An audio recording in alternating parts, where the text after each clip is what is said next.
सर्वनाम संज्ञा के बदले प्रयोग किए जाने वाले शब्दों को सर्वनाम कहते हैं। संज्ञा के बदले प्रयोग किए जाने वाले शब्दों को सर्वनाम कहते हैं। सर्वनाम का तात्पर्य यह है, जिन शब्दों को नाम से नहीं पुकारा जाता है उसे सर्वनाम कहते हैं। जिन शब्दों को नाम से नहीं पुकारा जाता है उन शब्दों को सर्वनाम कहते हैं। जैसे मैं, मुझे, तू, तुझे, तेरा, आप, वे, उनको आदि इस प्रकार के शब्द कौन से हैं? सर्वनाम। इस प्रकार के शब्दों को सर्वनाम कहा जाता है, क्योंकि इन शब्दों में नाम का प्रयोग कहीं पर भी नहीं किया गया है। क्योंकि इस प्रकार के शब्दों में नाम का प्रयोग कहीं पर भी नहीं किया गया है। जैसे सर्वनाम के 6 भेद माने गए हैं। सर्वनाम के 6 भेद माने गए हैं।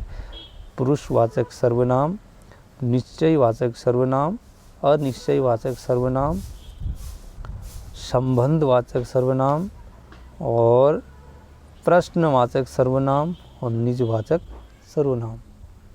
तो इनको जो ये हमारे 6 भेद हैं वो हैं सर्वनाम के। सर्वनाम के 6 भेद माने जाते हैं। तो सबसे पहला टॉपिक है हमारा पुरुषवाचक सर्वनाम। पुरुषवाचक सर्वनाम से तात्पर्य यह है, और जहाँ पर पुरुष जाति का बोध होता है, सर्वनामिक शब्दों के द्वारा जहाँ पर पुरुष जाति का बोध होता है उसे पुरुषवाचक सर्वनाम कहते हैं। लिखा भी है पुरुषवाचक सर्वनाम।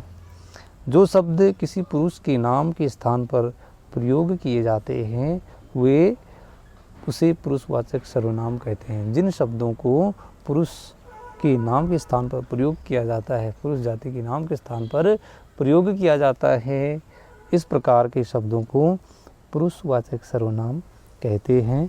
पुरुषवाचक सर्वनाम के 3 भेद माने गए। तो ये हमने पढ़ा भी है, प्रथम पुरुष, मध्यम पुरुष और उत्तम पुरुष। ये नाम जरूर सुना होगा। प्रथम पुरुष किसे कहेंगे, मध्यम पुरुष किसे कहेंगे और उत्तम पुरुष किसे कहेंगे, थोड़ा सा इसको समझा दिया जाएगा। तो ये हमारे पुरुषवाचक सर्वनाम के भेद हैं। प्रथम पुरुष, मध्यम पुरुष और उत्तम पुरुष, यह पुरुषवाचक सर्वनाम के भेद हैं। प्रथम पुरुष, मध्यम पुरुष, उत्तम पुरुष को देख लीजिए।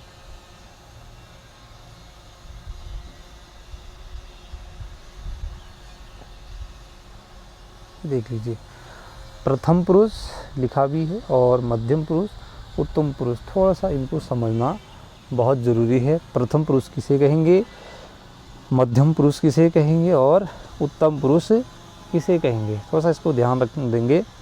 प्रथम पुरुष का मतलब होता है वक्ता। प्रथम पुरुष का तात्पर्य है वक्ता।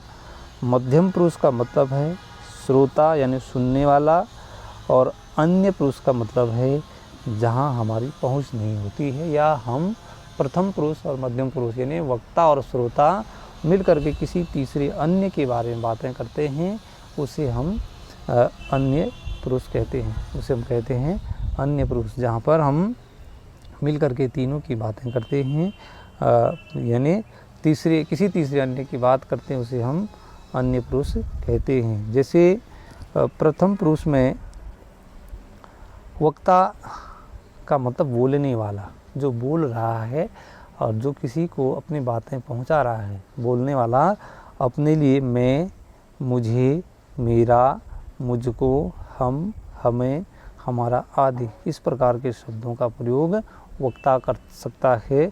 यानी कि इस प्रकार के जो शब्द हैं प्रथम पुरुष के होंगे।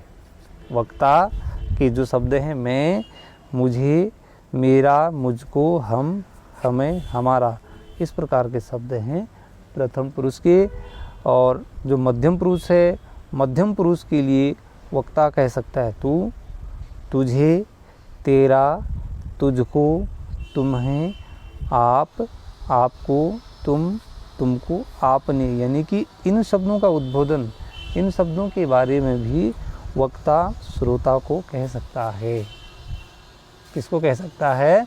वक्ता श्रोता को कह सकता है। यानी वक्ता अपने लिए मैं शब्द का प्रयोग, मुझे शब्द का प्रयोग, मेरा, मुझको, हम, हमें, हमारा वक्ता कह सकता है। यानी कि अगर पंक्तियों में परिवर्तन किया जाए तो मैं खाना चाहता हूँ, जैसे पंक्तियों में परिवर्तन करते मैं खाना खाना चाहता हूँ, मुझे घर जाना चाहिए, यह मेरा घर है, मुझको ऐसा करना चाहिए, हम ऐसा करेंगे, हमें ऐसा करना चाहिए। इस प्रकार के जो वाक्य हैं ये हैं हमारे प्रथम पुरुष के। मध्यम पुरुष के जो वाक्य बनेंगे, तू क्या कर रहा है, जैसे ये हो जाएगा तुझे क्या करना चाहिए, तू इधर रहा, तू वहाँ जा, तुझे ऐसा करना चाहिए, तेरा काम क्या है, तुझको क्या करना चाहिए, क्या नहीं करना चाहिए। इस प्रकार के जो शब्द होंगे वो सब हमारे मध्यम पुरुष के होंगे। और इन शब्दों का प्रयोग जहाँ पर अगर किया जाएगा तो उसे हम मध्यम पुरुष में रखेंगे, और इन शब्दों का प्रयोग यदि किया जाता है तो वो प्रथम पुरुष के होंगे। अब आता है अन्य पुरुष। अब टॉपिक हमारा अन्य पुरुष। अन्य पुरुष के लिए वक्ता और श्रोता, ये वक्ता है, ये श्रोता है। वक्ता प्रथम पुरुष, श्रोता मध्यम पुरुष। यानी कि प्रथम पुरुष और मध्यम पुरुष मिल करके तीसरे की बातें जहाँ पर करते हैं, तीसरा जो है तीसरे की बातें करते हैं, यानी वहाँ तक हमारी आवाज़ नहीं पहुँच सकती है, हम उनसे सामने आमने सामने बात नहीं कर सकते हैं। तो कहने का मतलब यह है कि वक्ता और श्रोता मिल करके तीसरे की बातें जहाँ पर करते हैं उसे अन्य पुरुष कहेंगे। उन शब्दों को अन्य पुरुष कहते हैं। जैसे अन्य के लिए वे, उनको, उन्हें, उनका, ये, वे, इस प्रकार के शब्दों का प्रयोग अन्य पुरुष में किया जाता है। तो ये था हमारा सर्वनाम के जो 6 भेद हैं। 6 भेद में से पहला जो भेद है पुरुषवाचक, पुरुषवाचक का वर्णन था। पुरुषवाचक में निश्चय का मतलब है निश्चितता का होना, निश्चय का मतलब है निश्चितता का होना। जहाँ पर सर्वनामिक शब्दों के द्वारा निश्चितता का पता चलता है उसे निश्चयवाचक सर्वनाम कहते हैं। जहाँ पर सर्वनामिक शब्दों के द्वारा निश्चितता का पता चलता है उसे निश्चयवाचक सर्वनाम कहते हैं। जैसे यह मेरा घर है, तो निश्चय क्या है, घर। यह मेरा घर है, ये निश्चय है हमारी कौन से है, निश्चयवाचक सर्वनाम में यह मेरा घर है, वह मेरा भाई है। यानी कि इस प्रकार के जो शब्द होते हैं इन शब्दों से पता चलता है कि यह क्या है, निश्चित है। निश्चितता का बोध जहाँ पर होगा उसे निश्चयवाचक सर्वनाम कहते हैं। अगला था अनिश्चयवाचक सर्वनाम। अनिश्चय का मतलब है निश्चित नहीं है, किसी विशेष की निश्चितता का पता नहीं चलता है, उसे अनिश्चयवाचक कहेंगे। जहाँ पर सर्वनामिक शब्दों के द्वारा अनिश्चितता का बोध होता है वह अनिश्चयवाचक सर्वनाम कहलाता है। वह क्या कहलाता है, अनिश्चयवाचक सर्वनाम कहलाता है। जैसे भाई साहब आपसे मिलने कोई आया था, मिलने तो आया था लेकिन कौन आया था ये पता नहीं है, तो यहाँ पर अनिश्चय ये है हमारा कोई। अनिश्चय कौन सा शब्द हो जाएगा, कोई। इस प्रकार के शब्द प्रश्न भी पूछे जाते हैं, भाई साहब आपसे मिलने कोई आया था, और पंक्ति में अनिश्चयवाचक सर्वनामिक शब्दों को पहचानिए। तो यदि ऐसा आता है 4 शब्द दिए रहेंगे, 4 शब्दों में से आपको ढूंढना है कि अनिश्चय कौन सा है।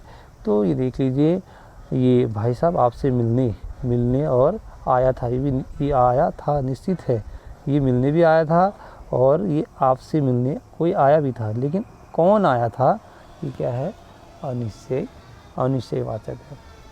कोई आया था, कुछ पता नहीं है कौन आया था। दूसरा है बेटा आज तो घर में कुछ नहीं है, तो अनिश्चय क्या है, कुछ नहीं है, कुछ क्या नहीं है, कुछ पता नहीं है। तो इस प्रकार के शब्द अनिश्चितता का बोध कराते हैं।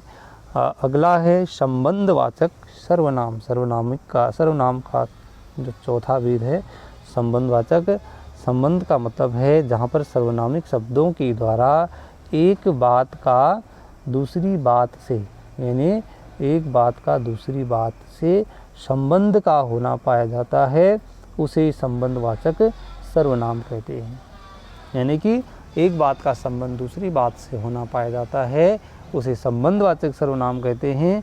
इस सर्वनाम में प्रधान एवं उपवाक्य होते हैं, यानी 2 वाक्य होते हैं, एक प्रधान वाक्य होता है, एक उपवाक्य, तथा उपवाक्य प्रधान वाक्य पर आश्रित होता है। जो पहला वाक्य है, जो उपवाक्य है वो पहले वाक्य पर आश्रित होता है। जैसे लिखा भी है, ये देख लीजिए, जैसा करोगे वैसा भरोगे, या जैसा करोगे वैसा फल पाओगे, जैसा कर्म करोगे वैसा फल पाओगे। यानी कि पहला वाक्य कौन सा है? कर्म है, और फल कैसा मिलना है? जैसा हमने किया है। जैसा कर्म करोगे वैसा फल पाओगे, यानी कि यह वैसा फल पाओगे उपवाक्य है, और जैसा कर्म करोगे ये प्रधान वाक्य है। यानी कि उपवाक्य किस पर आश्रित है? प्रधान, पहले वाक्य पर आश्रित है। दूसरा लिखा है, पाँव उतना ही पसारिए जितनी चादर होए। क्या लिखा है? पाँव उतना ही पसारिए जितनी चादर होए। हमको पैर उतने ही फैलाने चाहिए जितने हमारे पास चादर हो। कहने का मतलब यह है कि उपवाक्य प्रथम वाक्य पर आश्रित है। कहने का मतलब क्या है? उपवाक्य प्रथम वाक्य पर आश्रित है। तो ये था हमारा सर्वनाम का चौथा भेद। और अगला है प्रश्नवाचक सर्वनाम। प्रश्नवाचक में जो प्रश्नवाचक शब्द होते हैं, जैसे कौन, कहाँ, किस लिए, कितना, किधर, क्या, कैसा, कब, तो इस प्रकार के जो हमारे पास शब्द होते हैं वह हैं प्रश्नवाचक। जिन सर्वनामिक शब्दों के द्वारा प्रश्नों का बोध होता है, यानी जिन सर्वनामिक शब्दों में या जिन वाक्यों में प्रश्नवाचक शब्दों का बोध होता है उसे प्रश्नवाचक सर्वनाम कहते हैं। जैसे तुम क्या कर रहे हो, इसमें प्रश्नवाचक जो शब्द है वह है क्या। प्रश्नवाचक जो शब्द है वह है क्या है, तुम क्या कर रहे हो। अगला टॉपिक है तुम कहाँ जा रहे हो, यानी इसमें प्रश्नवाचक है कहाँ, टॉपिक कहाँ है। और घर कब आओगे, प्रश्नवाचक शब्द है कब। तो इस प्रकार से हमारे ये थे प्रश्नवाचक शब्द, प्रश्नवाचक सर्वनाम। और सर्वनाम का अंतिम जो भेद है वह है निजवाचक सर्वनाम। निज का मतलब है स्वयं के लिए, अपने लिए जिन शब्दों का प्रयोग किया जाता है उसे निजवाचक कहते हैं। लिखा भी है, जो सर्वनामिक शब्द स्वयं के लिए प्रयोग किए जाते हैं उन्हें निजवाचक सर्वनाम कहते हैं। जो शब्द स्वयं के लिए प्रयोग किए जाते हैं वो क्या कहलाते हैं? निजवाचक सर्वनाम। लिखा है, वह अपने घर चला गया। वह अपने घर, यानी स्वयं क्या है? अपना, अपने घर चला गया। वह अपना काम स्वयं करता है। ये स्वयं के लिए दो वाक्य हैं, दो शब्द हैं।